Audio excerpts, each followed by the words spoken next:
নোয়াখালীর সদর উপজেলার ঐতিহ্যবাহী চর দরবেশ সরকারি প্রাথমিক বিদ্যালয় শিক্ষার্থীদের মাঝে শিক্ষা উপকরণ বিতরণ করা হয়েছে। শনিবার ১৬ মে বিদ্যালয়ের হলরুমে বিদ্যালয়ের প্রাক্তন ছাত্রছাত্রী ৯৫ ব্যাচের উদ্যোগে এ অনুষ্ঠানের আয়োজন করা হয়। বিদ্যালয়ের প্রধান শিক্ষক আনোয়ারার সভাপতিত্বে অ্যাডভোকেট MS হানিফ শিক্ষার্থীদের হাতে শিক্ষা উপকরণ তুলে দেন।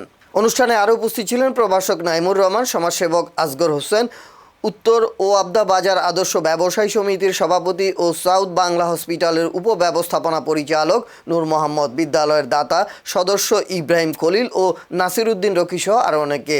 এছাড়া বিদ্যালয়ের শিক্ষক শিক্ষিকা, শিক্ষার্থী, অভিভাবকবৃন্দ উপস্থিত ছিলেন। ধন্যবাদ সবাইকে, ধন্যবাদ। ঠিক আছে, আমরা এখন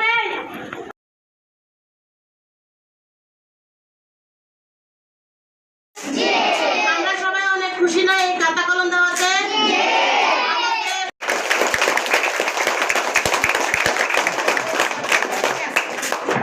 আমরা এই সবসময় আমরা শিক্ষা যেন সামনে থেকে এগিয়ে নিয়ে যেতে পারি, এটাই আমার পাওয়া, এটাই সকল একজন শিক্ষার্থী ছিলেন। তোমরা বড় হয়ে এরকম মহতে উদ্যোগ নেবে সে প্রত্যাশা করি।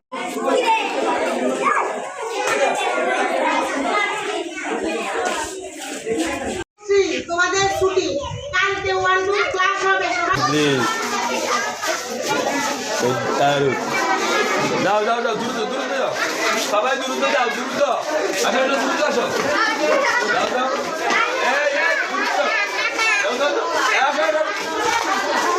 সবাই আসো।